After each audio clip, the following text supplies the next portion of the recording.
मुलुक नै आक्रोशित छ र सही कारणको लागि हामीले पटक पटक व्यवस्था बदल्यौं। हेर्नुस्, म तपाईहरु जस्तो युवा हुँदा यो देशमा पञ्चायत थियो, तानाशाही व्यवस्था थियो, अधिनायकवादी व्यवस्था थियो, राजनीतिक अधिकार थिएन।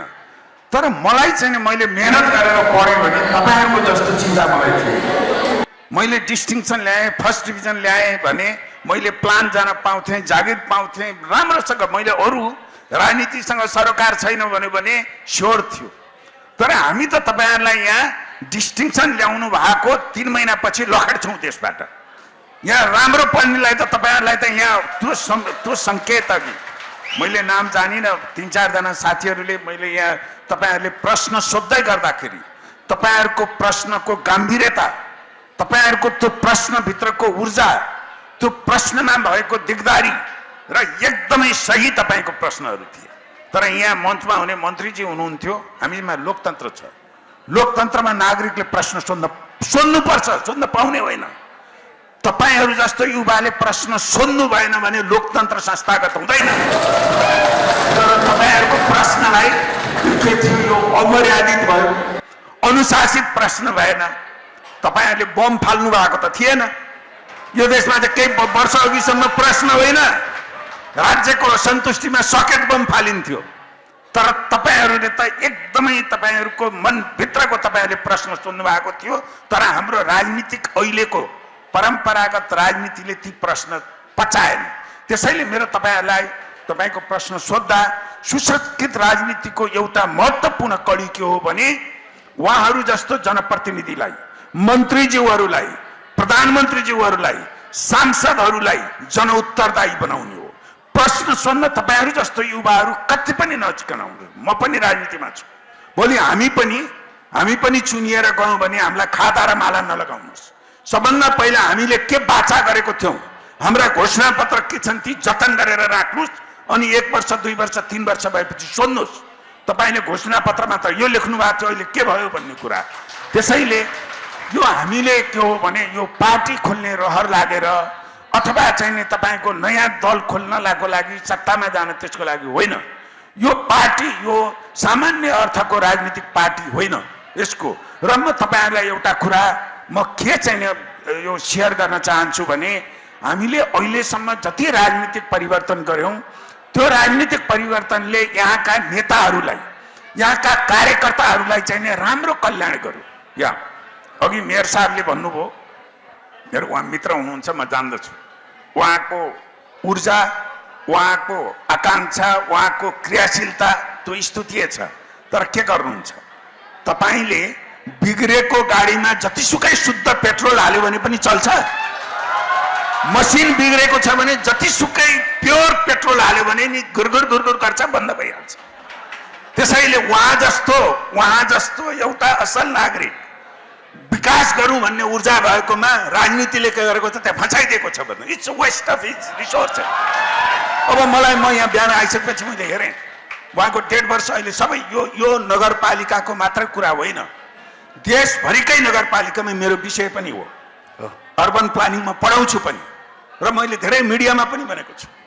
हामीले हाम्रा सहरहरू हेर्नुभयो भने सहर भन्न लायक एउटा पनि छैन। म ठोकुवाका साथ भन्छु, एउटा पनि छैन।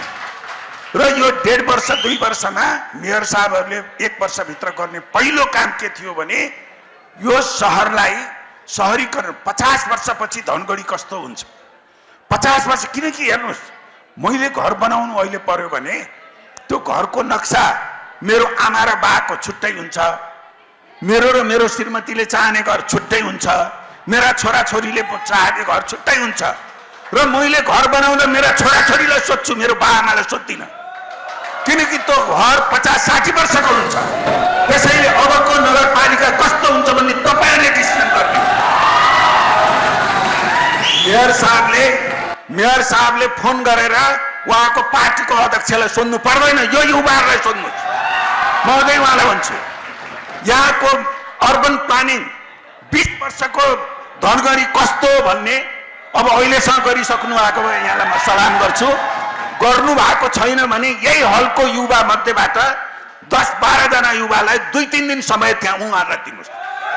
उहाँहरूले कस्तो हो, पार्क कस्तो चाहिन्छ, सडकहरू कता चाहिन्छन्, यहाँको विश्वविद्यालय कस्तो बनाउने हो मेरो पार्टीको यहाँ म एउटा कुरा भनेर मैले टुङ्ग्याएँ यसलाई समृद्धिकै कुरा आयो हाम्रो समृद्धिको मोडल अघिल्लो सेसनमा मेरो पार्टीको आदरणीय नेता हुनुहुन्थ्यो गोपाल हमाल जो 7 नम्बर प्रदेशको साझा पार्टीको प्रदेश संयोजक हुनुहुन्छ हामीले पार्टी सुरु गर्दै थियौं त्यसपछि उहाँ अभियन्ता पनि हो उहाँले सुदूरपश्चिम भन्यो भने हामीलाई हकार्नुहुन्छ यो सुदूरपश्चिम होइन यो सुन्दर पश्चिम हो भन्नुहुन्छ र आई एग्री यो सुन्दर पश्चिमलाई यहाँका ठुला दलहरूले के बनाइदिए सुदूरपश्चिम बनाइदिए मानुको यो विकास हुन लायकै छैन भन्ने र त्यो सन्दर्भमा सम्भवतः 2-2.5 वर्ष अगाडि हो उहाँसँग उहाँ हाम्रो पार्टीमा जोडिसक्नु भएको थिएन मसँग सोध्नुभयो के गर्न सक्छौँ भनेपछि त्यतिखेर तपाईहरुको यो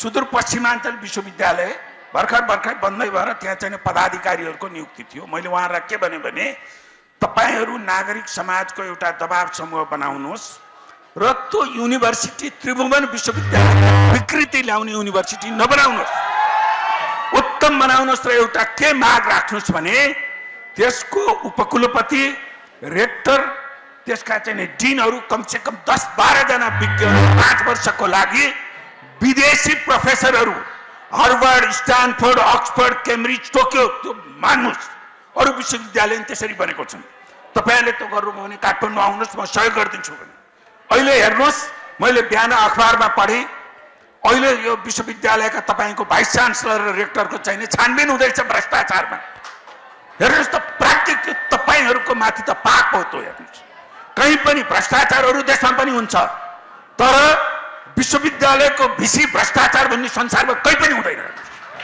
पनि हुँदैन तपाईको प्राकृतिक म युनिभर्सिटीको मेरो प्राकृतिक पेशा हो लाज लाग्छ हेर्नुस् तपाईको डिन र चाहिँ भिसीहरुलाई अख्तियारले छापा मार्ने भनेको तपाईहरु त्यसलाई भ्रष्टाचार मात्रै नबन्नुस् त्यो तपाईहरुको भविष्यमाथिको ठूलो कुठाराघात हो समृद्धिको मोडेलै अब म के भनेर मैले टुङ्ग्याएँ भने अहिलेको तपाईहरु कति पनि शंका नमान्नुस् अहिलेको राजनीतिको समृद्धिको मोडेल नै छैन त्यसै हुनाले अघि बिहानको सेसनमा यहाँ अर्थमन्त्रीजी हुनुहुन्थ्यो मैले ध्यान दिएर सुने उहाँले के भन्नुभएको छ उहाँको भरबाटी भन्छु यदि यसो गर्यो भने हुन्छ त्यो यसो गर्ने तपाईहरुले गर्दिने हो मन्त्रीको उसमा उहाँ बस्नुहुन्छ तपाईहरुले तिरेको ट्याक्सको गाडी उहाँ चढ्नुहुन्छ अनि यसो गर्यो भने हुन्छ अरे गर्नुस् के नाला त्यही काम त तपाईले दिएको त्यसैले समस्या के हो भने उहाँसँग समृद्धिको मोडेल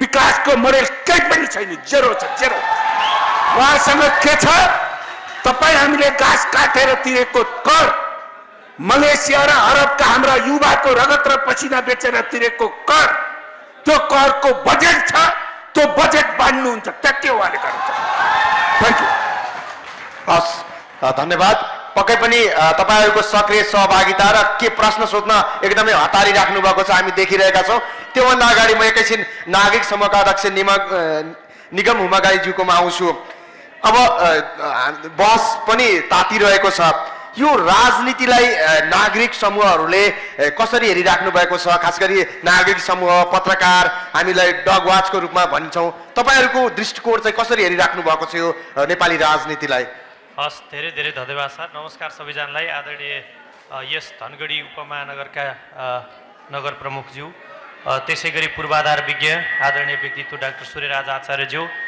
आयोजक साथीहरू र उपस्थित सम्पूर्ण युवा व्यक्तित्वहरू हार्दिक न्यानो अभिवादन नमस्कार सबैभन्दा पहिला म के आग्रह गर्न चाहन्छु भने आजको जुन यो पोलिटिकल सेसन छ यो पोलिटिकल सेसनको हाम्रो टाइटल राजनीति र समृद्धि भनेर हामीले राखेका छौं र यो राजनीति र समृद्धि भित्रको बहसमा प्रवेश गर्दै गर्दा जब हामीले कुनै धाराबाट शुद्ध पानीको अपेक्षा गर्छौं कुनै धाराबाट शुद्ध पानी आओस् भन्ने अपेक्षा गर्छौं भने सबैभन्दा पहिला त्यो शुद्ध पानी आउनको लागि त्यसको मूल सफा हुनु पर्दछ मूल सफा हुनुपर्ने जरुरत पर्दछ भनेको राजनीतिको कुरा गर्दै गर्दा राज्य सञ्चालनको मूल नीति राजनीति हो कार्यपालिका न्यायपालिका र व्यवस्थापिका लाई हामीले मूल रूपमा मान्छौं त्यस मध्येमा पनि न्यायपालिका र कार्यपालिकालाई ठिक ठाउँमा कसले राख्छ अथवा त्यसको चयन गर्ने देखिका सन्दर्भका कुरामा व्यवस्थापिकाको कुरा आउँछ व्यवस्थापिकाको कुरा आउँदै गर्दा जननिर्वाचित मान्य सांसदहरूको कुरा आउँछ, के सङ्घीय सांसदका कुरा आउँछन्, प्रदेश सांसदका कुरा आउँछन्।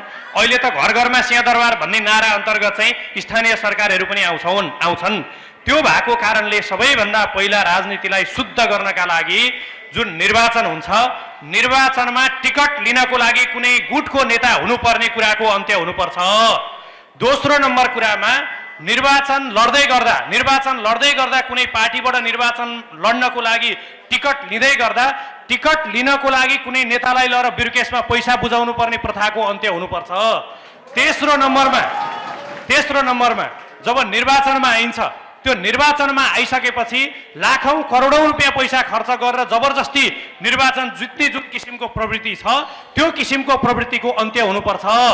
चौथो नम्बरमा विभिन्न गरिबका, किसानका, मजदुरका, श्रमिकका, महिलाका, आदिवासीका, जनजातिका, गरिबका नामहरू भजाएर सिर्जना गरिएका कोटाहरूमा पैसा लिएर व्यापारीहरूसँग, माफियाहरूसँग पैसा लिएर सांसद भर्ती गर्ने प्रथाको अन्त्य हुनुपर्छ।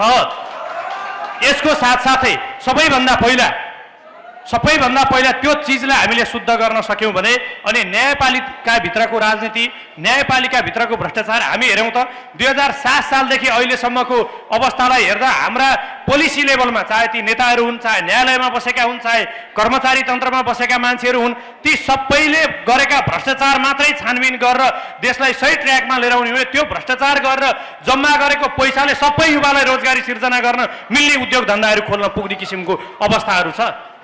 अघि नै डाक्टर साहबले बोल्ने क्रममा चाहिँ भन्नुभयो, म मेयर साहबलाई पनि विशेष सम्मान गर्न चाहन्छु, किनभने एउटा उत्कृष्ट नगर प्रमुखको रूपमा, उपमहानगरको रूपमा चाहिँ यहाँले स्थापित गराउनु भएको छ। तर मलाई के लाग्छ भने एउटा सिङ्गो बोराभित्र भएको एउटा जम्मा कुहिएको आलुले त सिङ्गो बोरै खुवाइदिन्छ भने तपाईँ त कुहिएको बोराभित्रको शुद्ध आलु हुनुहुन्छ। यसको मतलब फेरि मैले कुनै पोलिसीको, सिस्टमको, सबै कुराको यसको विरोध गर्न, यसको विरुद्धमा बोल्न खोजेको होइन। मेयर साहबको विकासप्रतिको ऊर्जा, उत्साह म अघि नै सुन्दै थिएँ।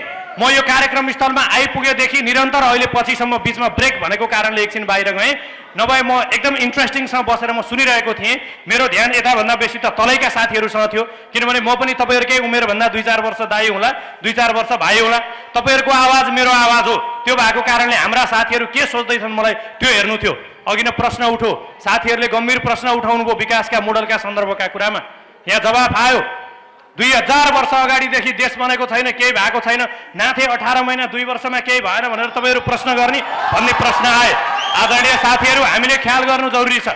के ख्याल गर्न जरुरी छ भने आजभन्दा केही वर्ष अगाडि हाम्रा हजुरबुवाहरू, हाम्रा बुवाहरू यी धनगढीबाट सायद हिँड्दै काठमाडौँ जानु पर्थ्यो होला। म काभ्रेमा जन्मेको मान्छे, काभ्रेबाट काठमाडौँ हिँड्दै आउनु पर्थ्यो, देशका विभिन्न भागबाट हिँड्दै जानु पर्थ्यो। अब के हजुरबाले हिँड्दै काठमाडौँ जानुभयो भनेर अहिले गाडी नै नचढी हिँड्दै काठमाडौँ जाने? पहिला हवाईजहाजको व्यवस्था थिएन, प्लेनहरूको व्यवस्था थिएन, युरोप जान, अमेरिका जान, कहीँ जान, एबिसिडी जानलाई असम्भव थियो होला, के थियो होला, कुन बाटो प्रयोग गरेर जानु पर्थ्यो होला। अब होइन, खबरदार हवाईजहाज निक्ल्यो भन्दैमा हवाईजहाज चढेर जान पाउँदैनस् भन्ने पाइन्छ त्यस्तो? त्यो कुरो हुन्न। भन्न खोजेको के हो भने हामीलाई कस्तो विकास चाहिएको, हामीलाई विकासको कस्तो मोडल चाहिएको, त्यो विषयमा हामी जानु पर्यो। अझ पूर्वाधार विज्ञानलाई यहाँभन्दा बेसी थाहा हुन्छ, धेरै कुरा उहाँलाई जानकारी छ। तर मैले खालि तपाईँहरूलाई अवगत गराउन खोजेको कुरा के हो भने पृथ्वीनारायण शाहको पाला यस्तो थियो, धन्दा हामीले यतिसम्म गऱ्यौँ, त्यो होइन। राणाको पालामा यस्तो थियो, धन्दा यति गऱ्यौँ। राजाको पाला यस्तो थियो, फलाना पाला यस्तो थियो, तिलाना पाला होइन।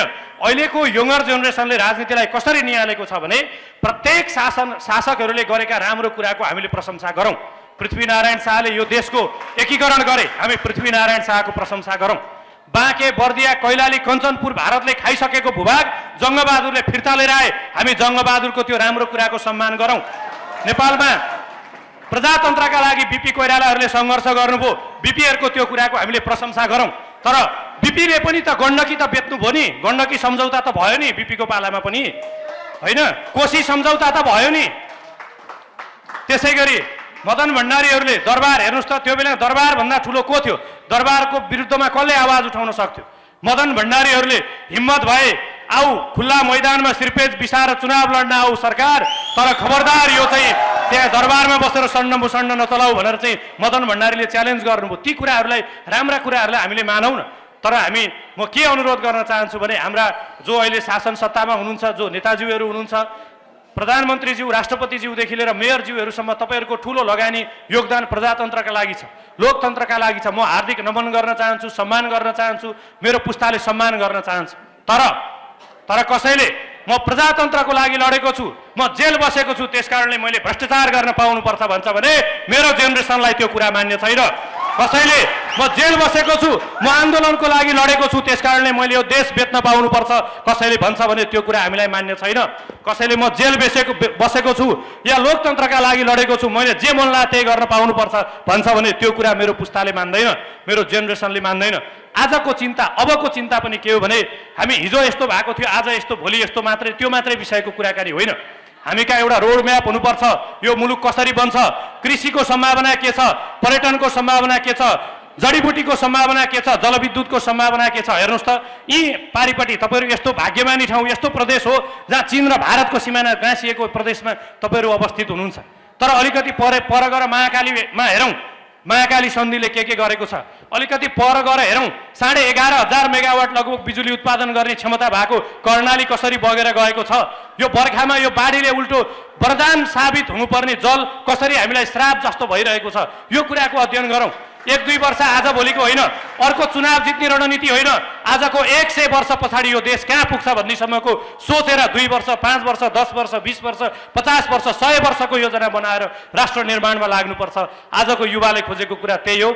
बाँकी फेरि पनि गरौँला। हस्, धन्यवाद। हस्, म यहीँनिर मेरो साहबलाई सोधिहाल्छु। धनगढी उपमहानगरपालिकाले विकासको मोडालिटी त्यस्तो खाका तयार बनेर हिँडेको छ कि वर्षेनी नीति तथा कार्यक्रम ल्याउँदै बजेट खर्च गर्दै आएको छ? कसरी चाहिँ तपाईँहरूले यो समृद्धिको मार्गमा हिँडिराख्नु भएको छ, यति जान्न चाहे यहाँनिर। धन्यवाद। धनगढी उपमहानगरपालिकाले विकासको मोडालिटी ल्याएर अगाडि बढिराखेको अवस्था छ। यहाँहरूलाई थाहा छ, हामीले पहिलो परिषदमै अर्बन प्लानर जो मेरो आदरणीय सूर्य दाईले कुरा राख्नुभयो, उहाँहरूको आफ्नो विचार भनेको यही गरेर मात्रै गर्ने विचार हो, पदमा आएर गर्ने विचार होइन। यो तपाईँहरू सबै सुनिराख्नुहोस् है। अहिलेको यो राजनीतिकलाई धरापमा पार्ने मान्छेहरूमा उहाँ पर्नुहुन्छ। उहाँहरू यो तपाईँहरू राम्रोसँग बुझ्नुहोस् है, राम्रोसँग यसको अवलोकन गर्नुहोस्, विश्लेषण गर्नुहोस्, यसलाई वास्तविक बुझ्नुहोस्। त्यो पाठमा उहाँहरू पर्नुहुन्छ। एउटा कुरा के हो भने कुनै पनि चिजलाई सबै फाल्न सकिँदैन। केही चिज फाल्न सकिन्छ, सडेको आलुलाई फाल्न सकिन्छ, तर बोराई फाल्न सकिँदैन। यो कुरा पनि विचार गर्न जरुरी छ। राजनीति गर्ने क्रममा म नेपाली कङ्ग्रेसको लिडरै हुँदै गर्दा अरू कोही लिडरहरूले नराम्रो गरेको भए त्यो लिडरलाई ब्याक गर्न सकिन्छ, तर मलाई फाल्न सकिँदैन। त्यसैले के हो भने अहिलेको 2/3 बहुमत दिलाउनेमा उहाँहरूको महत्त्वपूर्ण रोल छ। यो तपाईहरु राम्रोसँग बुझ्नुस् त, राम्रोसँग विश्लेषण गर्नुस् त। 6 भोटले नेपाली कांग्रेस हारेको छ, 17 भोटले नेपाली कांग्रेस हारेको छ, 37 भोटले नेपाली कांग्रेस हारेको छ, 47 भोटले नेपाली कांग्रेस हारेको छ, 200 भोटले नेपाली कांग्रेस हारेको छ। साझा विवेकशील पार्टीले 37 भोट ल्याएको छ, 47 भोट ल्याएको छ, 1000 भोट ल्याएको छ, 1100 भोट ल्याएको छ, 15000 भोट ल्याएको छ। तपाईहरु आफै मूल्याङ्कन गर्नुस् त अहिलेको देशको परिस्थिति के भयो। 2/3 को बहुमत आएर 1.5 वर्षसम्म यो देशले के गर्दै छ तपाईले यो क्याल्कुलेसन गर्नु भएको छ, तपाईले यसको मूल्याङ्कन गर्नु भएको छ, तपाईले यसको विश्लेषण गर्नु भएको छ। त्यसैले उहाँ मेरो आदरणीय व्यक्तित्व हुनुहुन्छ, उहाँको भनाइमा मलाई मेयर पनि नहुनु पर्ने कुरामा उहाँ आइराख्नु भएको छ। तपाईले पनि यहाँनिर ठुलो पार्टीको भनेर उहाँलाई पेलिहाल्नु भयो हैन? हैन होइन, त्यो होइन, त्यो होइन। एउटा कुरा के हो भने प्रष्ट रूपमा हामीले बुझ्न जरुरी छ। उहाँको 2 वर्ष अगाडिको इतिहास नेपाली कांग्रेस हो, नेपाली कांग्रेस हो उहाँको इतिहास हैन। उहाँको बाजे, उहाँको बुवा, उहाँको खानदान अहिले पनि कांग्रेस छ। त्यसैले भन्न खोजेको कुरा कहाँ हो भने उहाँहरूले टिकट नपाएका कारणले विद्रोह गरेर जानुभयो। कुरा त यहाँ हो नि, टिकट नपाएका कारणले।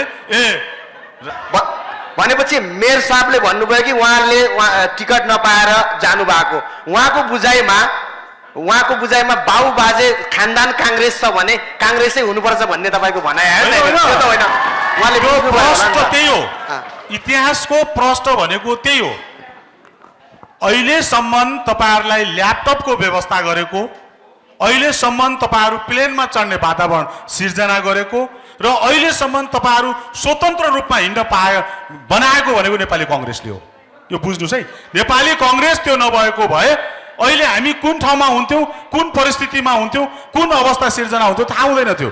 त्यसैले उहाँ भन्दै हुनुहुन्छ ल्यापटप, ल्यापटप चलाउनेसम्म कसले बनायो त? पहिला त्यो हेर्नु पर्यो नि। नेपाली कङ्ग्रेसले बनायो, नेपाली कङ्ग्रेसले बनायो र अहिले आएका 2 वर्ष 1.5 वर्ष 3 वर्ष 5 वर्षमा आएका पार्टीहरूले अनि हामी बनाउँछौँ देश अनि हाम्रो मोडेल छ भनेर सम्भव हुन्छ भने के हामीसँग पूर्वाधार विकास च्याम्पियन छैनन्? हामीसँग आइटी इन्जिनियरहरू छैन? छ नि, तर हिजो जे थियो त्यो किसिमको मोडेलमा बन्यो, अहिले जे छ त्यो किसिमको मोडेलमा बन्छ। अब जे छ हामी अहिले सबैभन्दा टप आइटी नगरपालिकाका रूपमा धनगढी उपमहानगरपालिकालाई लिइराखेको छु, तर म आइटी पढाएको छैन नि त।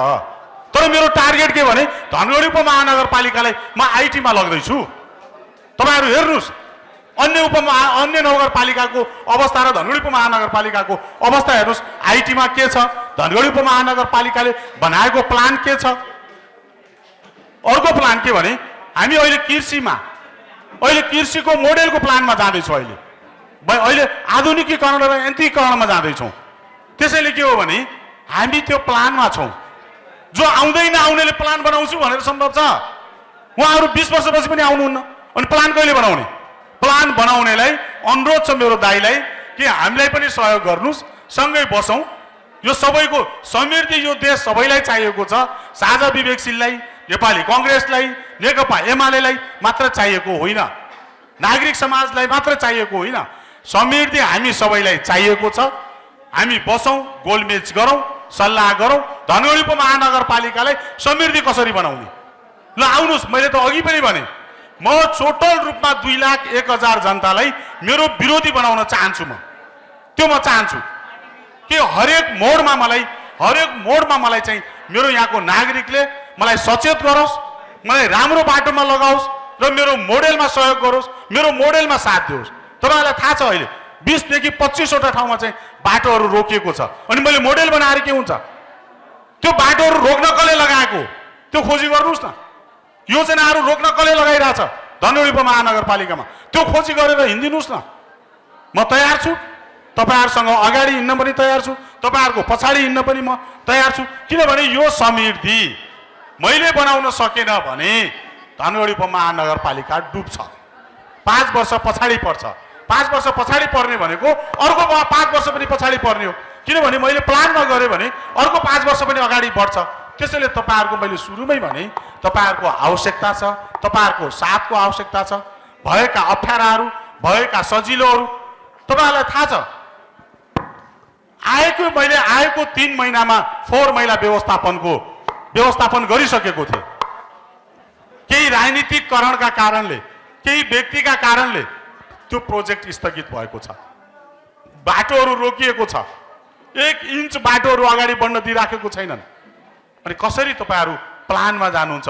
कसरी तपाईँहरू त्यो कागज र ल्यापटपमा मात्र प्लान बनेर भएन, फिल्डमा पनि आउनु पर्यो, फिल्डमा पनि गर्नु पर्यो। ल्यापटप कोठामा राख्ने, ब्यागमा बोक्ने अनि प्लान बनाउने, त्यो सम्भव प्लान हुन्छ? फिल्डमा आउनुहोस्, फिल्डमा आउनुहोस्। कहाँ प्लान बनाउनु पर्छ? फिल्डमै प्लान बनाऊ, फिल्डमै बसौँ। ल के गर्नुपर्छ गरौँ। हस्, तपाईँले यहाँनिर रोके, म डाक्टर साहबमा मैले आउनै पर्ने भयो। खास गरी तपाईँसँग सम्बन्धित र तपाईँको पार्टीसँग सम्बन्धित धेरै कुरा मेयर साहबले उठाउनु भयो। यो राजनीति भन्ने कुरा दोहोरी खेला जस्तै हुँदो रहेछ। सहभागी जाउँ भन्दा फेरि तपाईँमा आउनु पर्यो। उहाँको कुरामा के भन्नुहुन्छ? होइन, यो हेर्नुहोस्, यही राजनीति अघि यहाँले सुसंस्कृत भन्नुभयो नि, तपाईँ अहिले विचार गर्नुहोस्, मेयर साहबको छेउमा अहिले अर्को पार्टीको भएको भए कस्तो हुन्थ्यो? हामी त हाँसी कुरा गरेका छौँ। मेयर साहब अलि बढी उत्तेजनामा आइसक्नु भएको थियो, माथि आक्रोशमा। जवाफ दिन्छु। पहिला त्यसमा म इज्जत गर्छु, उहाँ जनप्रतिनिधि हुनुहुन्छ एकदम। उहाँको अघि नै मैले भने उहाँको क्रियाशीलताको, उहाँको जुन ऊर्जाको छ, म त्यसको त प्रशंसक, लोभ लाग्दो ऊर्जा छ। अघि मेयर साहबले एउटा कुरामा चाहिँ म 100% सहमति छु है। उहाँले के भन्नुभयो भने साझा पार्टी भनेको अहिलेको राजनीतिलाई धरापमा पार्ने हो, एकदम त्यही नै हो। हामीले गर्नै खोजेको त्यही हो।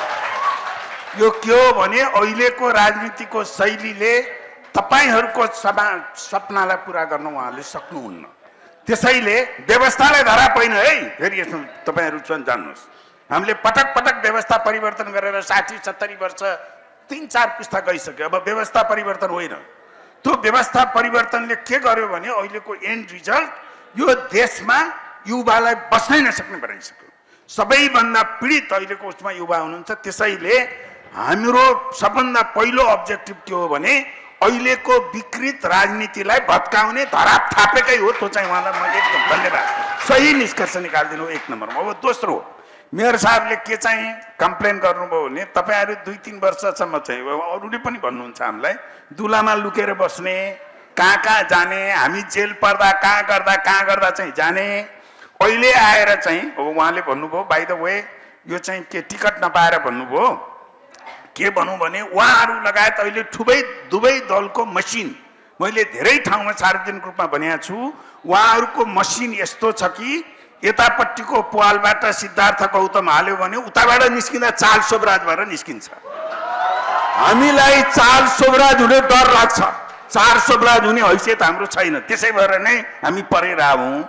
अब अर्को उहाँले यो 2 वर्ष कहाँ गएको थियो भन्नेको के हो भने मलाई एउटा बिम्ब प्रयोग गर्ने अनुमति दिनुहोस्। म इन्जिनियरिङ क्याम्पसमा हाइवे इन्जिनियरिङ पढाउँथेँ पनि अलि पहिला। यो पहाडतिर पहिला हाइवे बनाउँदा तपाईँहरूले सुन्नुभयो होला ट्र्याक खोल्ने भन्ने।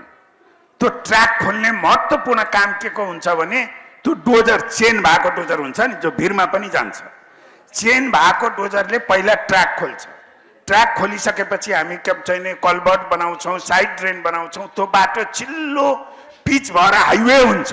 अब उहाँहरूको शैली कस्तो भयो भने त्यो चेनवाला डोजर पिच बाटोको बिचमा गजधम्म बसेर नयाँ बसलाई चल्नै दिँदैन गाडीलाई।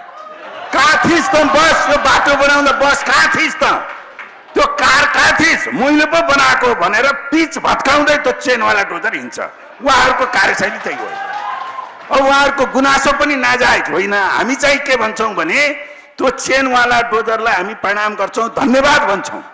तपाईहरूकै त्याग, तपस्या, उत्सर्गले यसरी हामी खुला रूपमा आलोचना, तपाईँको चाहिने प्रतिवाद, संवाद गर्न यो अवस्था ल्याएका हुन्। त्यसको लागि हामी उहाँहरूलाई धन्यवाद दिन्छौँ।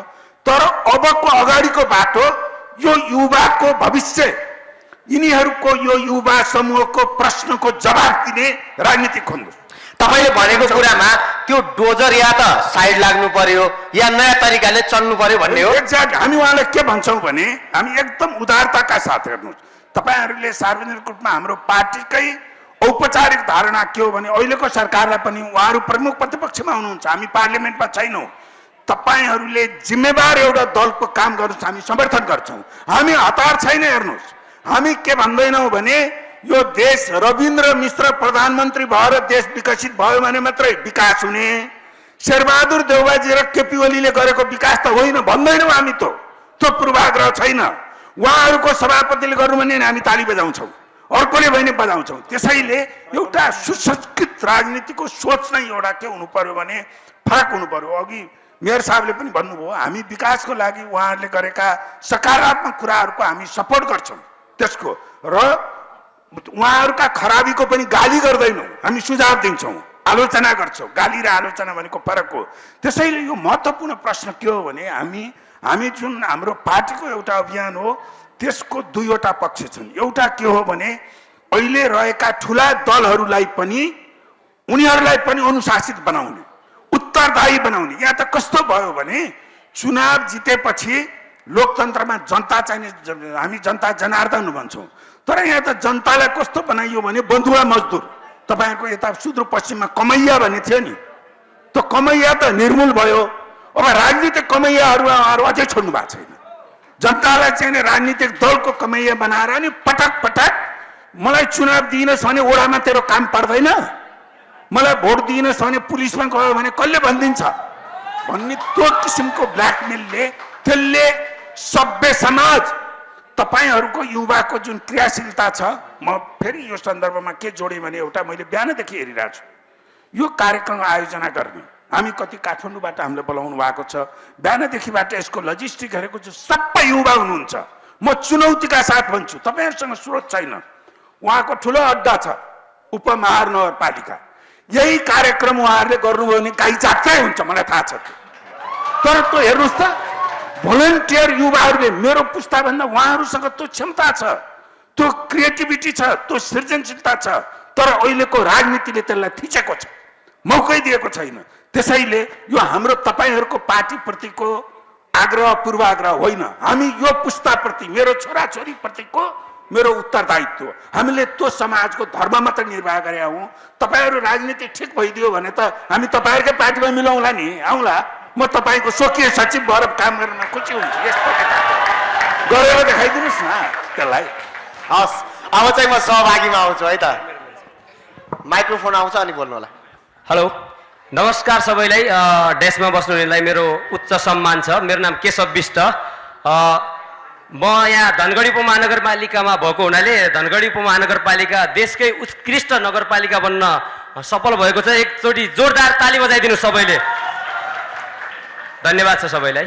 धनगढी उपमहानगरपालिका 1 नम्बर उपमहानगरपालिका बनेको छ, तर धनगढी उपमहानगरपालिकाले विडम्बनाका साथ भन्नुपर्छ, प्रधानमन्त्री स्वरोजगार कार्यक्रमलाई चाहिँ भाङ उपाड्नतिर लगाएको छ। यसमा पनि ताली बजाइदिनुहोस्। यो प्रधानमन्त्री केपी शर्मा ओलीले मेयर साहबलाई फोन गरेर भनेको होइन त्यो भाङ उखाल्नुहोस्, मेरो प्रधानमन्त्री स्वरोजगार कार्यक्रम हो, भाङ उखाल्नुहोस् भनेको होइन। फेरि ताली बजाइदिनुहोस्।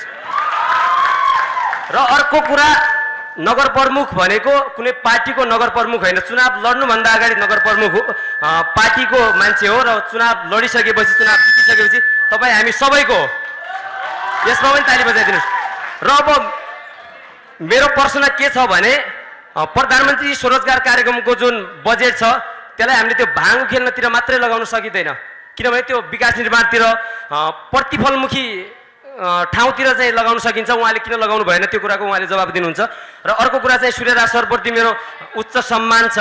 उहाँलाई मेरो एउटा प्रश्न के छ भने, विगतका राजनीति हेर्ने हो भने सरकारमा हुने बेला सरकार बाहेकका पार्टीहरूले चाहिँ रोडमा विभिन्न सामाजिक कार्यक्रमहरूमा चाहिँ के भन्दै आइरहेका छन् भने यो सरकारले राम्रो गरिरहेको छैन, यो सरकारले यसो गरिरहेछ उसो गरिरहेछ भन्ने कुराहरू गर्दै आइराख्नु भएको छ।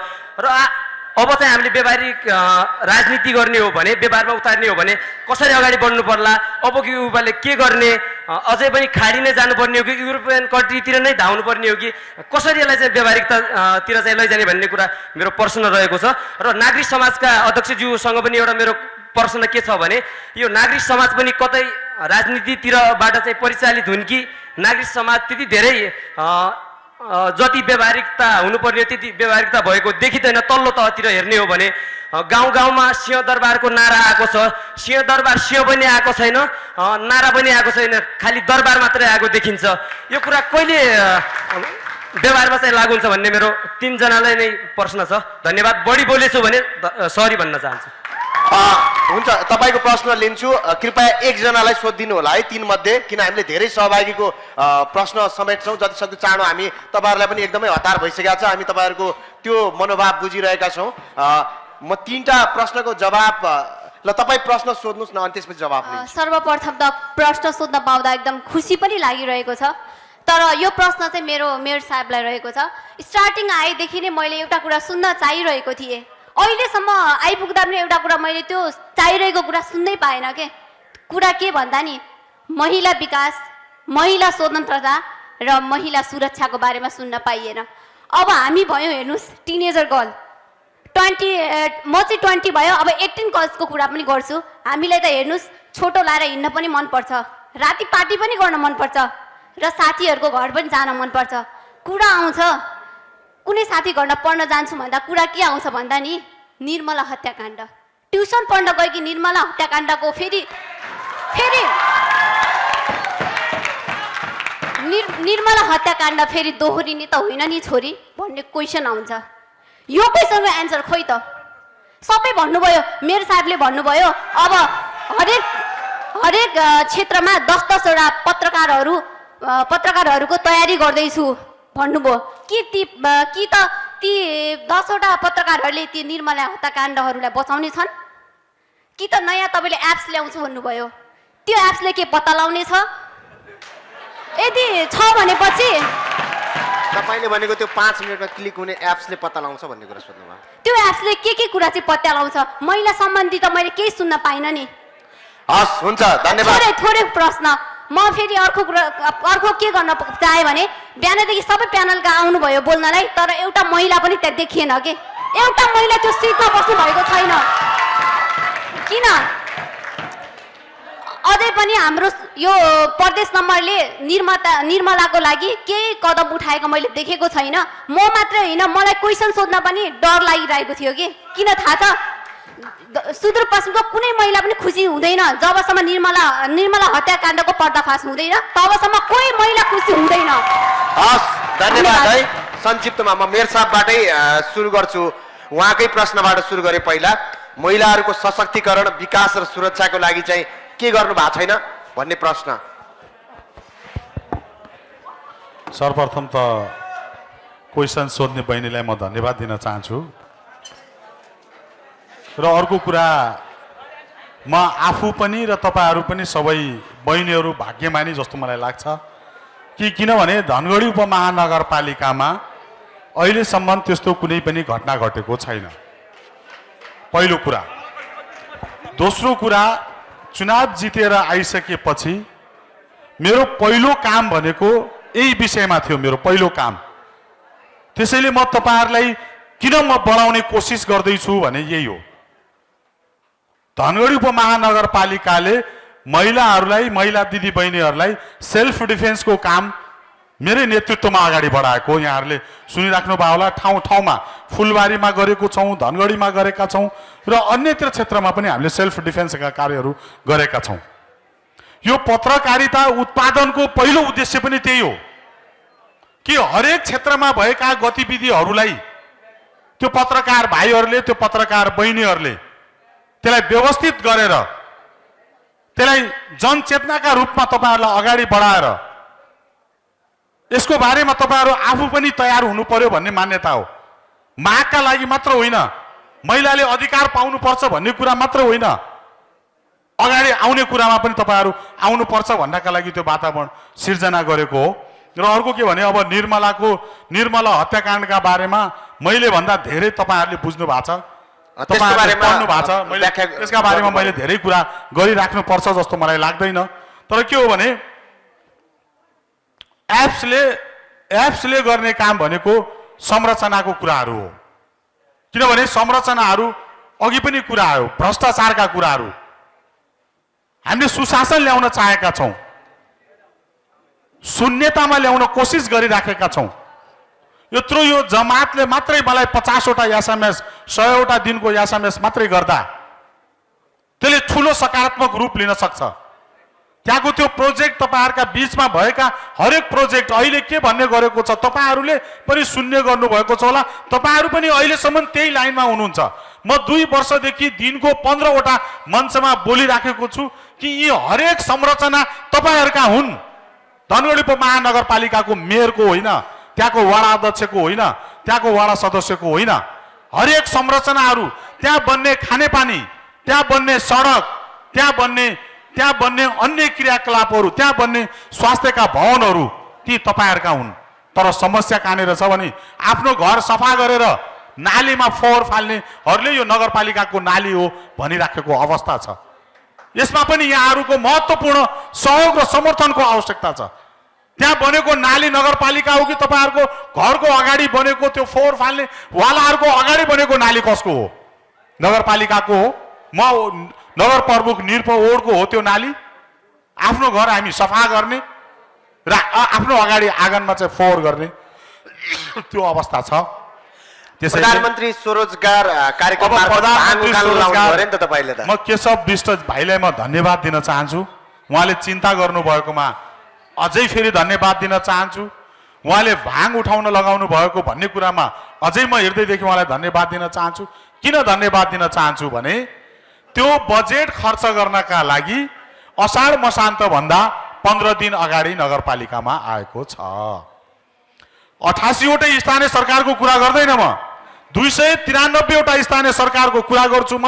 धनगढी उपमहानगरपालिकाको बनाएको प्लान र अरू स्थानीय सरकारले त्योभन्दा राम्रो बनाएको प्लान छ भने त्यसका बारेमा म डिबेट गर्न तयार छु। तर के भने मलाई 15 दिनमा आएको बजेट सबैभन्दा राम्रो छनौट गरेको छु मैले बजेट। नाली त्यो भाङ हटाएको अहिले सबभन्दा बढी दुर्व्यसनी छ। त्यो भाङ जम्मै प्रत्येक घरबाट निस्केर बच्चाहरू त्यही भाङ हातले निकालेर खान सक्छन्, त्यही पात खाइराखेको अवस्था चाहिँ यहाँहरूले देख्नु भएको छ होला। र त्यो भाङका साथसाथै नाली पनि सफा भएको छ, तालहरू सफा भएको छ, बजारको जम्मै नालीहरू ती मान्छेहरूले सफा गरेको छ। तर के हो भने म त्यो विषयमा असहमत छु, म आफै पनि असहमत छु। त्यो गर्नुपर्ने कार्य चाहिँ होइन, प्रधानमन्त्री स्वरोजगारमा त्यो गर्नुपर्ने कार्य होइन, त्यसमा म आफै पनि असहमत छु। तर परिस्थिति छ, बाध्यात्मक परिस्थिति छ, बजेट पठाइदिएको छ, फिर्ता गरौँ भने तपाईँहरूले मलाई गाली गर्नुहुन्छ। तर कम्तीमा भाङ त सफा भयो धनगढीको, नाली त सफा भयो धनगढीको, त्यो तपाईँहरू हेरिदिनुहोस्, त्यो तपाईँहरू सकारात्मक रूपमा लिएर अगाडि बढ्नुहोस् भन्ने म तपाईँलाई अनुरोध गर्न चाहन्छु। म संक्षिप्तमा यहाँहरूको जवाब माग्छु, किन सहभागीहरू धेरै हुन्छ। म डाक्टर साहबको आउँछु। युवाहरू जो राजनीतिमा आउन चाहन्छन् उनीहरूले अब कसरी राजनीतिमा आउने, कसरी राजनीति गर्ने भन्ने प्रश्न आएको थियो तपाईँलाई। यसमा मेरो के हो भने युवाहरूलाई राजनीति दुई किसिमले सान्दर्भिक छ। सबैभन्दा पहिला त तपाईँहरूको जेनेरेसनमा राजनीति गर्ने भन्दा राजनीतिक बुझ्नुहोस्। म तपाईँहरूलाई, म यहाँ पार्टीको नेताको रूपमा छु, म तपाईँहरूलाई मेरो पार्टीको यहाँ तुरुन्तै आउनुहोस् हाम्रो पार्टी हो तपाईँहरूलाई ल्याइहाल्नु म भन्दिनँ। म एउटा एकाडेमिक ब्याकग्राउन्डको पनि हो, त्यो मेरो धर्म होइन। म तपाईँहरूलाई के भन्छु भने सबैभन्दा पहिला दुई तीनवटा कुरा यो प्रश्नको जवाब दिन भन्छु। अबको Nepal it should be led by youth.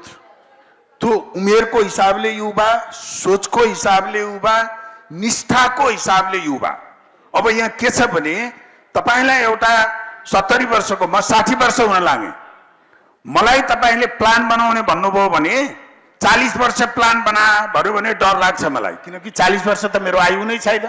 त्यो चाहिँ अब 30 वर्षपछि यो देश भाँडमा जाए भन्ने हुन्छ। हेर्नुहोस्, ह्युमेन हो। त्यसैले अबको यो संसार यसरी चेन्ज भएको छ कि हेर्नुहोस् 20 वर्षपछि के टेक्नोलोजी आउँछ के हो भन्ने ड्रास्टिकली चेन्ज।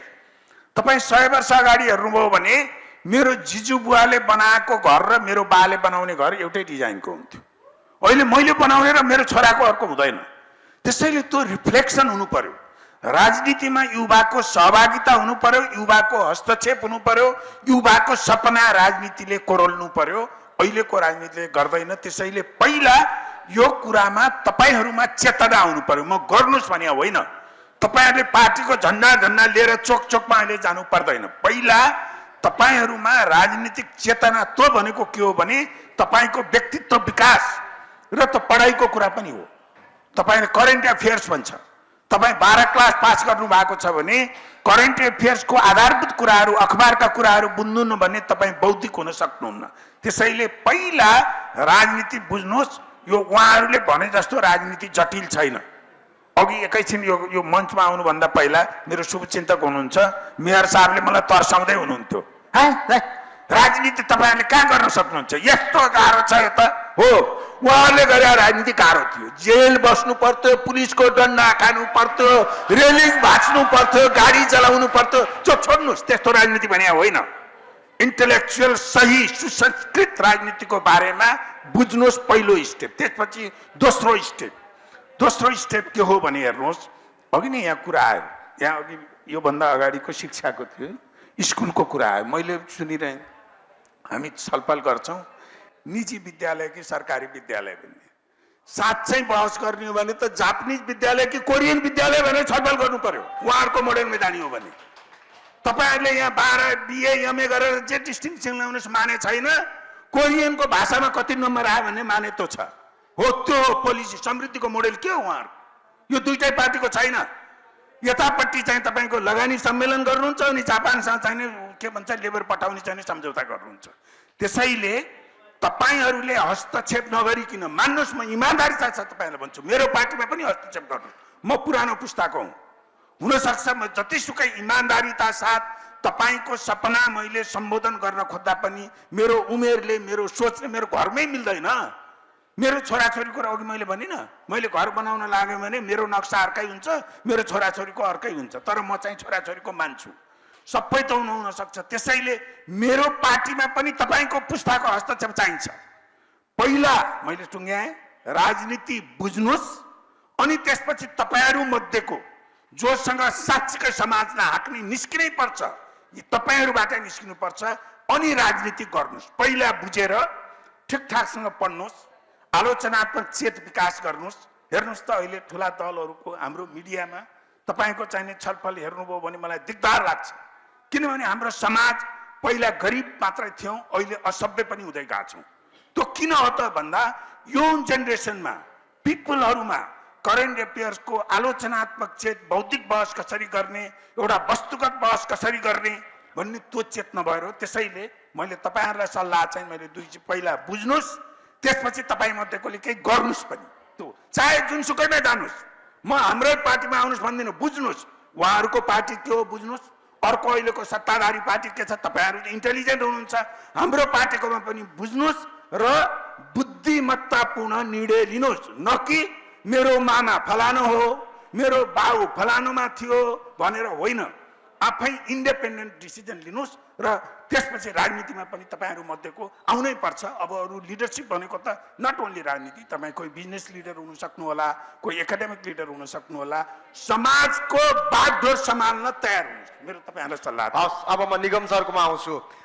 खास गरी यो नागरिक समूहहरूमा पनि राजनीति छिराछ र राजनीतिको गन्ध आउन थाल्या छ भन्ने आरोप लाग्यो नि तपाईँहरूमाथि पनि, प्रश्न गर्नुपर्ने बेला आएको। त्यसो भए धन्यवाद सर।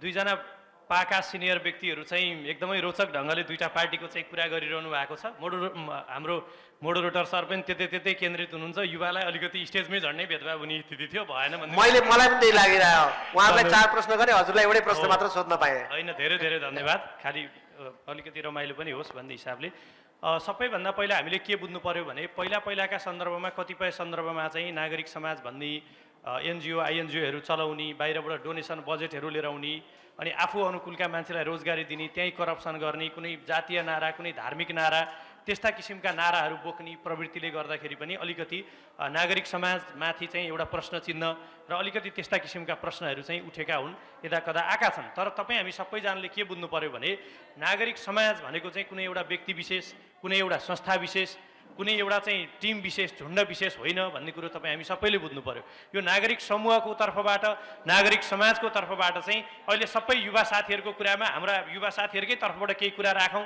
भनेर म यहाँ उपस्थित भएको।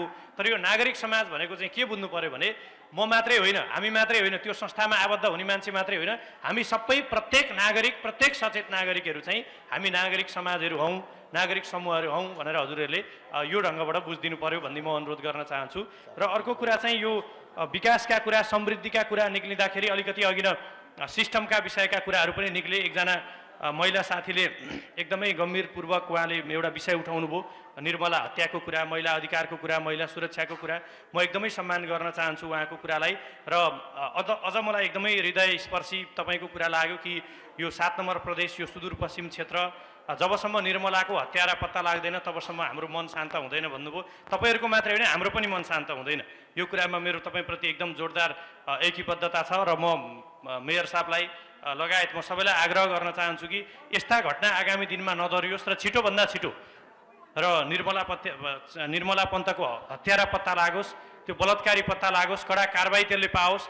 2 वर्ष अगाडि गोविन्द गौतम सिमानामा मारिए, न गोविन्द गौतमको हत्यारामाथि कारबाही भयो, न निर्मला पन्तको माथि कारबाही भयो, न आगामी दिनमा कुनै चेलीले निर्मलाको जस्तो हुनु पर्दैन भन्ने सुरक्षा छ यहाँ। त्यो भएको कारणले यसको चाहिँ सम्बोधन हुनु पर्यो। र अर्को कुरा, अघि नै एउटा प्रसङ्ग उठ्या थियो रोजगारीको, युवा उद्यमशीलता रोजगारीको कुरा उठ्दाखेरि चाहिँ यो प्रदेश सरकारले आगामी वर्ष 2000 जनालाई रोजगारी दिने लक्ष्यका साथ 100 करोड रुपियाँ पैसा बजेट विनियोजन गरेको छ भन्ने कुरा अघि नै आयो। यो प्रदेशले त्यो ढङ्गले 2000 जनालाई रोजगारी दिने गरी पोलिसी लिएर आएको छ भने पक्कै अरू 6 वटा प्रदेशले पनि त्यही 2000, 2500, 1500लाई हाराहारीलाई रोजगारी दिने योजना लिएर आउलान्। भनेपछि म आग्रह गर्न के चाहन्छु भने 1 वर्षमा 2000 युवालाई उद्यमशील बनाएर 7 वटा प्रदेशले 14000 युवालाई उद्यमशील बनाउने भयो। 1 वर्षमा 14000लाई उद्यमशील बनाएर 50 लाख विदेश भएका नेपाली कहिले नेपाल ल्याउने, कसरी नेपाल ल्याउने, 50 लाख विदेशमा भएको नेपालीलाई कसरी नेपाल लिएर आउने। यी मध्यपश्चिम र सुदूरपश्चिमका हाम्रा साथीहरू, हाम्रा युवाहरू, हाम्रा दाजुभाइ दिदीबहिनीहरू रोजगारीको सिलसिलामा त्यो सङ्ख्या त कुनै काउन्ट छैन। प्रत्येक वर्ष प्रत्येक समयमा भारत गएर आफ्नो चाहिँ गुजारा गर्नको लागि भारतमा काम गर्नुपर्ने किसिमको बाध्यता छ। वर्षको 14-15 हजारलाई रोजगारी सिर्जना गर्ने, अनि अहिले प्रदेशको बजेटहरू भने अरबौँ अरब चाहिँ तलबमा, भत्तामा, गोष्ठीमा, मिटिङमा, गाडी किन्न, अरू कुरामा, लग्जरियस कुरामा अरबौँ खर्च गर्ने, अनि युवाका लागि चाहिँ जम्मा 2-4 हजार युवालाई रोजगारी दिन्छु भनेर सुख पाइन्छ। त्यो भएको कारणले चाहिँ एजुकेसन सिस्टमको कुरा उठे। अघि नै एकजना साथीले चाहिँ मलाई कृषिको अरू वातावरणको त कुरो छोड्नुहोस्, समयमा कम्तीमा मल त दिनुहोस् भनेर एउटा आवाज एकदम भावुकतापूर्वक उहाँले एउटा आवाज उठाउनु भयो। खोइ त्यो पोलिसी, खोइ त्यो वातावरण, खोइ त्यो अवस्था। हामीले नर्सरीदेखि अथवा 1 कक्षादेखि 12 कक्षासम्म ब्याचलर पढ्दासम्म हाम्रा बुवा आमाले दुःख गरेर कति पैसा लगानी गरेको हुन्छ, हाम्रो कति समय बर्बाद भएको हुन्छ। हामीले इङ्ग्लिस पढ्यौँ, हाम्रो प्रियाजी, अब्दुसजी, हामीले छलफल गर्दै थियौँ। अस्ति प्रियाजीले यो कुरा निकाल्नुभयो। हामीले अङ्ग्रेजी पढ्यौँ, हामीले विज्ञान पढ्यौँ, हामीले नेपाली पढ्यौँ, हामीले अन्य विषयहरू पढ्यौँ, सारा पढ्यौँ। तर म को हुँ, नेपाल के हो, म किन नेपाली भएर जन्मेँ, अथवा मैले जन्मेर के गर्नुपर्छ, म को हुँ भन्ने हामीले कहिल्यै पढ्यौँ त? मेरो भविष्य कतालाई नि हामीलाई कहिल्यै पढाइयो त? मैले के गर्नुपर्छ जीवनमा भन्ने कुरो हामीलाई कहिल्यै पढाइयो त? अलि अगाडिको समयमा एउटा पूर्व व्यावसायिक शिक्षा भन्ने पढाइ हुन्थ्यो। साथीहरूलाई ख्याल छ कि छैन? त्यो पूर्व व्यावसायिक शिक्षामा चाहिँ पाक कला भनेर एउटा पढाइन्थ्यो, खाना कसरी पकाइन्छ भनेर सिकाइन्थ्यो। 7 र 8 कक्षामा। अनि अर्को कुरा सिलाइ बनाइ सम्बन्धी पढाइन्थ्यो। तर त्यो हामीले के गर्यौँ भने त्यो किताबमा हामीले पढ्यौँ, त्यो हामीले जाँच पनि दियौँ। कसैले फर्स्ट डिभिजन ल्यायौँ, कसैले सेकेन्ड डिभिजन ल्यायौँ, कसैले डिस्टिङसन गऱ्यौँ, त्यो पास पनि गऱ्यौँ। तर के अहिले हामीले लगाएका लुगा हामी आफैले सिलाएको लुगा हो त?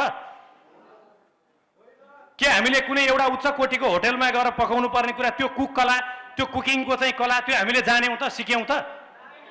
भनेपछि +2 पढ्दासम्म, SLC गर्दासम्म, SE गर्दासम्म, ग्रेजुएसन गर्दासम्म पनि यदि हामीले पढेको कुराको कुनै उपलब्धि छैन, कुनै सिपमूलक छैन, सृजनशील छैन, व्यवहारिक छैन भने यस्तो शिक्षा के शिक्षा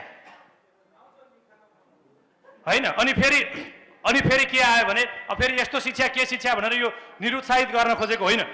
खालि हाम्रो एजुकेसन सिस्टम र एजुकेसनको मोडलमाथि चाहिँ यसलाई सुधार गर्नु पर्यो, यसलाई परिवर्तन गर्नु पर्यो। शिक्षा व्यवहारिक हुनु पर्यो, शिक्षा सृजनशील हुनु पर्यो, शिक्षा व्यावसायिक हुनु पर्यो, शिक्षाले स्वरोजगार बनाउन सक्नु पर्यो। त्यो किसिमको कुरामा चाहिँ हामीले गर्ने कि नगर्ने? हस्, धन्यवाद। अब हामी 5-7 जना सहभागीको प्रश्न लिन्छौँ अनि कार्यक्रम सकाउँछ। हजुर 2 जना मात्रै भए 5 जना सहभागीको त प्रश्न लिउँ न। प्रश्न चाहिँ छोटोमा सोधिदिनुहोस् है, छोटोमा एकदम। नमस्ते, मेरो नाम चाहिँ रजनीश पन्त। मैले धनगढी उपमहानगरपालिकाका मेयरज्यूलाई सोध्न चाहे। आज यो प्रोग्रामकै हेर्नुहोस्, उहाँले हजुरकै उता बस्नुभएको सरले पनि बोल्नुभयो, हजुरले पनि बोल्नुभयो। तपाईँ हामीलाई रिप्रेजेन्ट गर्नुहुन्छ, धनगढी उपमहानगरपालिकाको जनता हामी हो, हामीले तपाईँलाई भोट दिएको, हामीले दिएर तपाईँ जित्नुभयो नि भोट। तर हामी आज आफ्नो गार्जेनको रूपमा उहाँको भनेको कुरामा बढी ताली पिट्दैछौँ, तपाईँको भनेको कुरामा हामीले किन ताली पिटेनौँ? हामी तपाईँका लागि किन आफूभित्र रेस्पेक्ट गरिरहेका छैन? हामी तपाईँले रेस्पेक्ट गर्नै सकिरहेका छैनौँ क्या? तपाईँले सबनीतिका नारा गर्नुभयो, 15 दिन मात्रै बाँकी थियो अरे, मैले भाङै उखलाएँ। भाङ उखेलाउनु बाहेक अरू पनि धेरै काम थिए जो 15 दिनमा गर्न सकिन्थ्यो होला। 15 दिनमा धेरै कुरा हुन सक्थ्यो होला। 15 दिन अझै पनि सकेको छैन। यो 15 दिनमा हामीले भाङ उखेल्न बाहेक कुनै इम्पावरमेन्टका काम गर्न सक्थ्यौँ होला। अर्को कुरा तपाईँले मैले भन्न चाहेको कस्तो भन्दा मैले देखेँ त्यता प्रश्न कृपया संक्षिप्तमा भनिदिनुहोस् न है, एडजस्ट तपाईँको सार भनिदिनु न ल। हुन्छ, मैले भन्न चाहे तपाईँ समृद्धि केलाई भन्नुहुन्छ? समृद्धिको त नारा हामीले डेली लगायौँ। समृद्धि भने के हो? जस्तो बाजुराका मान्छेका लागि डोटी समृद्ध, डोटीका लागि डडेलधुरा समृद्ध, डडेलधुराका लागि धनगढी समृद्ध, हाम्रा लागि काठमाडौँ समृद्ध, काठमाडौँका लागि अमेरिका समृद्ध। यो समृद्धिको नाराले किन मान्छेलाई चुतिया बनाइरह? समृद्धि कहाँ छ? मान्छेको ह्याप्पिनेस न समृद्धि हो। हामी खुसी नै छैनौँ। हामीलाई मैले बोर्डरमा कस्तो प्रब्लम फेस गर्नुपर्छ त्यो मलाई थाहा छ, तपाईँलाई थाहा छैन। तपाईँ त सरकारी गाडीमा चढेर हिँड्नुहुन्छ। बोर्डरमा हाम्रा वैदेशिक रोजगारीमा गएका दाइभाइहरूले कसरी लुटिन्छन् के? लुटिने तरिका हेर्नुहोस्, इन्डियन पुलिसले कुन तरिकाले लुट्छ, हामीमाथि कस्तो इम्प्रोचमेन्ट भइरहेछ, हेरेसमेन्टका केस भइरहेछन्। त्यो कुरालाई समृद्धिमा किन ल्याउँदो हुँदैन? रोडै बनाउनु समृद्धि हो। मेरो ह्याप्पिनेसको कुरा खै मान्छेको ह्याप्पिनेस इन्डेक्स भन्ने कुरा छ त्यो खै एसडिआई मात्रै किन हेरिरा मान्छेको इन्कम मात्रै किन के मान्छेले खुसी हुनु पर्दैन समृद्धिमा मात्रै रोड बनोस् बिल्डिङ बनोस् पुल बनोस् हस् हस् धन्यवाद मेरो प्रश्न अरू पनि छ मैले भन्न चाहे मैले आज कृपया एउटा प्रश्न सोधिनु न धेरै सहभागी हुनुहुन्छ मेयर साहबले टाइम धेरै छैन भन्नुभएको भएर मेरो एकै प्रश्न उहाँलाई मेरा लागि टाइम छैन भने कसका लागि टाइम छ के मेरै लागि टाइम दिन सकेन भने के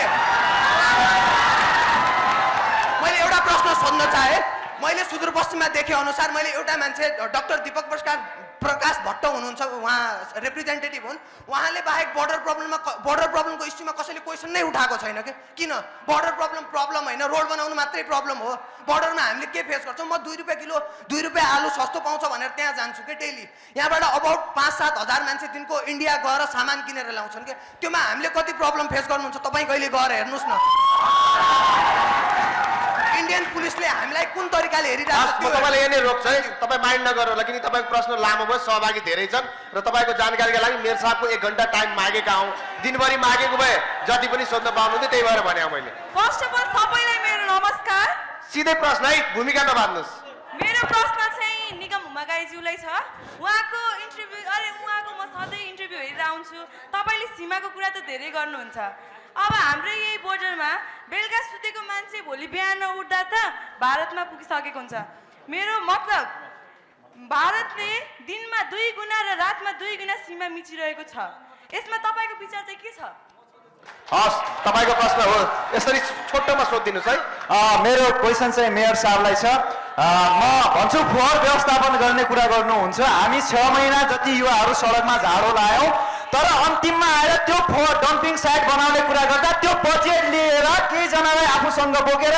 भ्रमणमा जानुभयो कि भएन यो कुरा स्पष्ट पारिदिनुहोस् अनि तपाईँ स्मार्ट सिटीको कुरा गर्नुहुन्छ स्मार्ट सिटी भनेको त केही समयको लागि होला 5-10 वर्षको प्लान चाहेला त्यसको लागि के त्यो पिच सडकको बिचमा रुखै राखेर स्मार्ट सिटी बन्छ कि त हाम्रो यो चेतनाले बुझेन कि अनि अर्को कुरा भनेको त्यो काङ्ग्रेसले हामीलाई सिकाएको ल्यापटप चलाउनु भन्ने कुरा गर्दाखेरिमा म तपाईँको केन्द्रीय नेताज्यू सभापतिको कुरा जोड्न चाहन्छु जसले क्याम्ब्रिज जस्तो युनिभर्सिटी बनाउनुपर्छ भन्ने कुरा गर्दाखेरि कहाँबाट ल्याउँ भनेर झर्किने नेता के हाम्रो हो यो कुराको लागि किन तपाईँ माथि क्वेसन गर्नुहुन हस् धन्यवाद एकजनाले एउटा प्रश्न सोधिदिनु न है एकजनाले एउटा प्रश्न नमस्ते यो चाहिँ म मेरो कला मार्फत होइन म केही जिज्ञासाहरू राख्न चाहन्छु है कसलाई राख्न चाहनुहुन्छ एकछिन म यो चाहिँ निर्भरज्यूलाई नेता निर्भरज्यूलाई है हाम्रा एकदम तपाईँ नमस्ते मलाई एउटा कुरा भन्नुहोस् म त होइन म र तबाट हामी हुँदै कहिले बन्ने मजबुत किन फेरि एउटै प्रश्न गर्नुपर्ने पटक पटक बर्खाको बेला छुट्याउन गाह्रो तलाउ हो कि सडक पहिले नै माफी माग्छु यदि मबाट केही कुरा बढी भए 2 हात जोडी नमस्कार अब सुन्नुहोस् है मेरो परिचय म नेपाली मेरो घर नेपाल अनि म नेपाली परिवारकै एउटा सदस्य म एउटा बेरोजगारी कर्मचारी अनि त्यसै सङ्घको अध्यक्ष शुभ साहित्यको दिन कार्यतर्फ लागे दिशा नबिगारी अस्तित्वहीन डिग्रीको सर्टिफिकेट हातमा अन्तिम उपाय भिजाको तयारी यो विषय चिन्ता मुलुकको तर कामधाम थकान मात्रै कमाइ छ सुखको असार मसान्तको समय तर हातमा छैन कुनै हिसाब देशमा पढाइ छ तर विदेशी अक्षरको किताब छैन यहाँ छैन शिक्षामा लाभ मात्र शिक्षा विलाप छुट्याउन गाह्रो तरकारी फलफुल इत्यादि आहारा हो कि विषाद प्रश्नै प्रश्नको बाद छैन अर्को बाटो छैन कुनै निकास हाम्रो ठाउँ कहिले हुने विकास भन्नुस् हाम्रो ठाउँ कहिले हुने विकास यो मेरो जिज्ञासा ल तपाईँ पनि राख्नुस् आफ्नो विचार अनि एउटा है हामी विचार भयो त्यो राखेर कार्यक्रम टुङ्ग्याउँछ धेरै धेरै धन्यवाद सबैभन्दा पहिला एकजना साथीले चाहिँ यो व्यवस्थाको विषयको कुरा उठाउनु भयो कतै यो व्यवस्थामा प्रश्न गर्ने समय त भएन भनेर इतिहासका कुरा पनि उठे वास्तवमा इतिहासको कुरा गर्ने हो भने त पृथ्वीनारायण शाहको भन्दा ठुलो इतिहास कसको होला आधुनिक नेपालको कुरा गर्ने हो भने होइन त्यसपछि कङ्ग्रेसका कम्युनिस्टका अहिले पछिल्लो समयका थुप्रै इतिहासका कुराहरू छन् नेपालकै इतिहासको कुरा गर्नुपर्दा हेर्नुहोस्, हामी यस्तो देशका नागरिक हौँ, कुनै दिन बेलायतको महारानी नेपालको राष्ट्र प्रमुख बेलायत भ्रमणमा जाँदा ट्रेन स्टेसनमा स्वागत गर्न आउँथिन्। अमेरिकाको राष्ट्रपति नेपालको राष्ट्र प्रमुखलाई स्वागत गर्न एयरपोर्टमा हेलिकप्टर लिएर एयरपोर्टमा आएको इतिहास हामीसँग अहिले भर्खरै छ।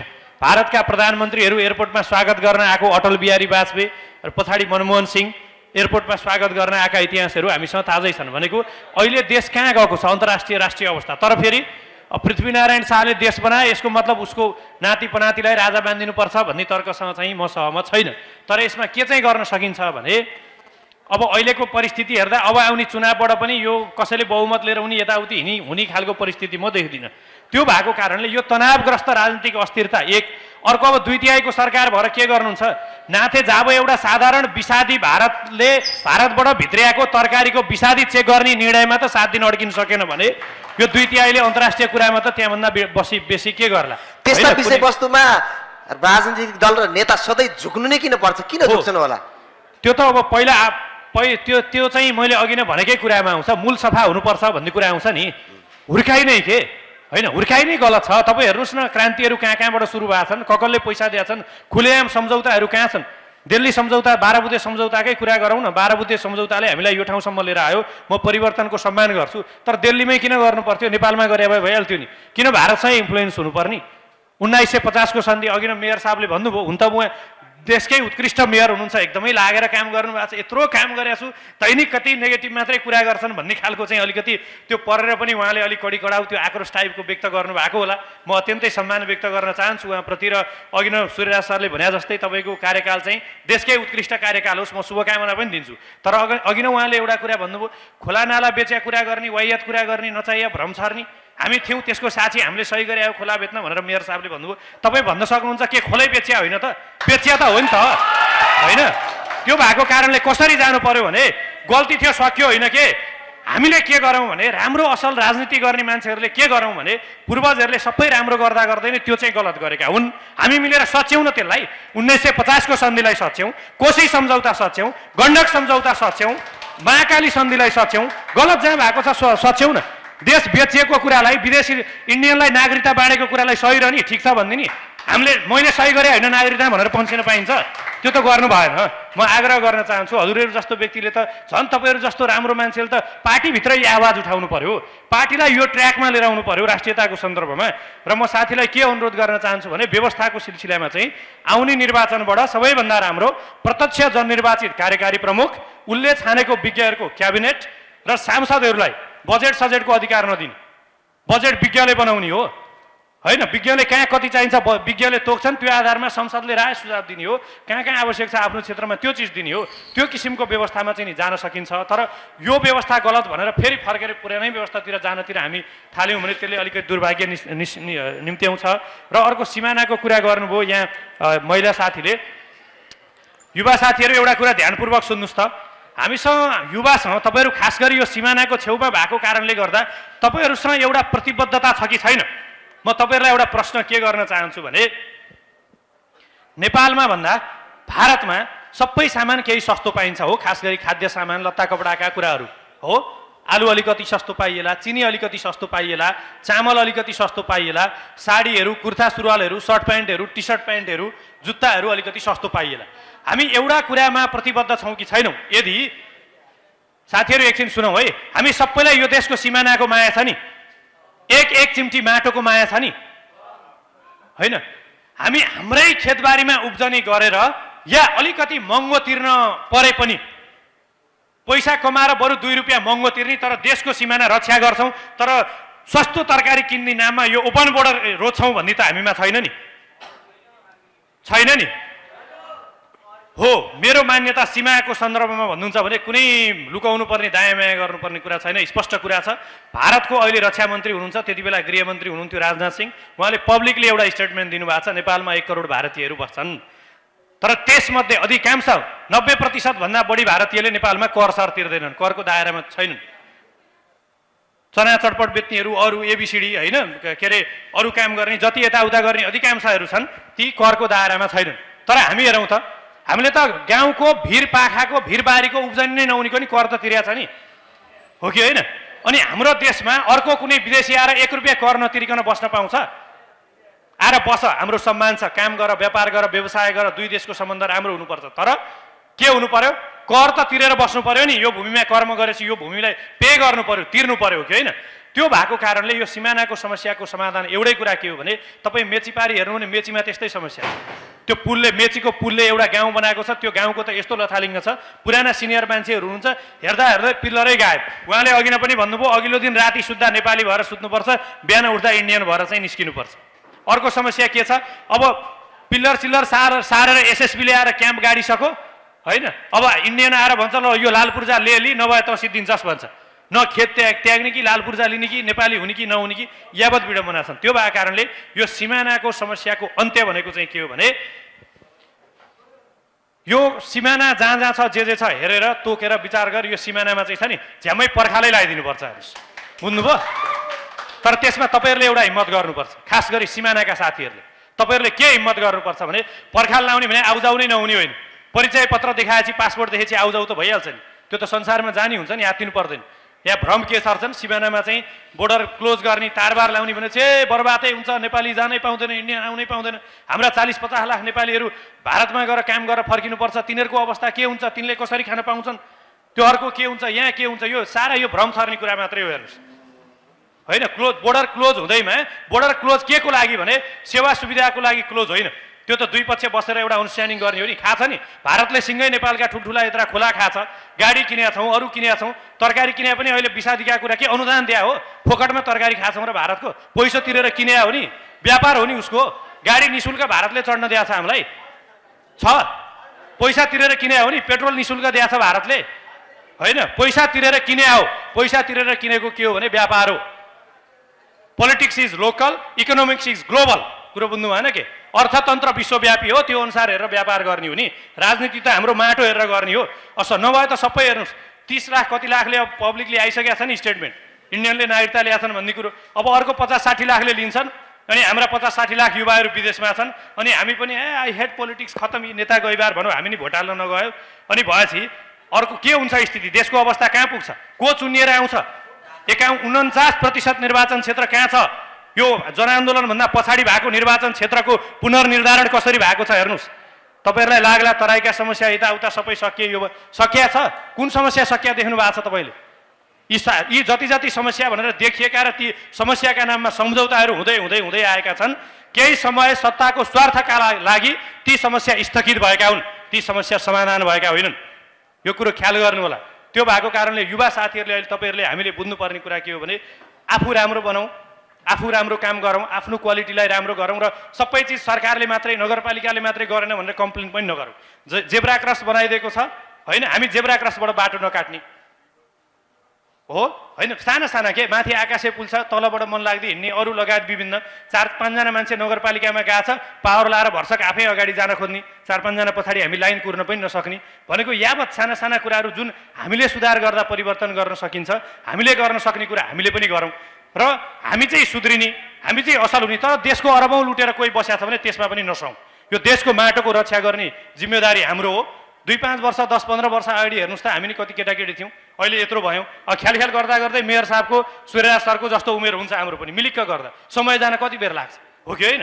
हामी अहिले जवान छौँ, यी छालाहरू चाउरी पर्दै जान्छन्, कमजोर हुँदै गइन्छ, बुढेसकाल हुँदै जान्छ, बिहा गरिएला, बच्चा-बच्ची होलान्, के होलान् भनेपछि त हामी पनि मर्ने दिन आउँछ नि। एक बार जन्मेर आएको जिन्दगी हो साथी हो, देशका लागि लडौँ, देशका लागि मरौँ, देशको रक्षा गरौँ। हस्, धन्यवाद। नमस्कार। हस्, धन्यवाद। यो कार्यक्रमको आयोजक फायरवर्क्स मिडिया र यो आजको कार्यक्रमको तेस्रो र अन्तिम सेसन, यो अन्तिम सेसनमा तपाईँ सहभागी र तपाईँहरू 3 जनाले आगो शब्द सहित छलफल गरिदिनु भयो। यहाँहरूलाई धेरै धेरै धन्यवाद।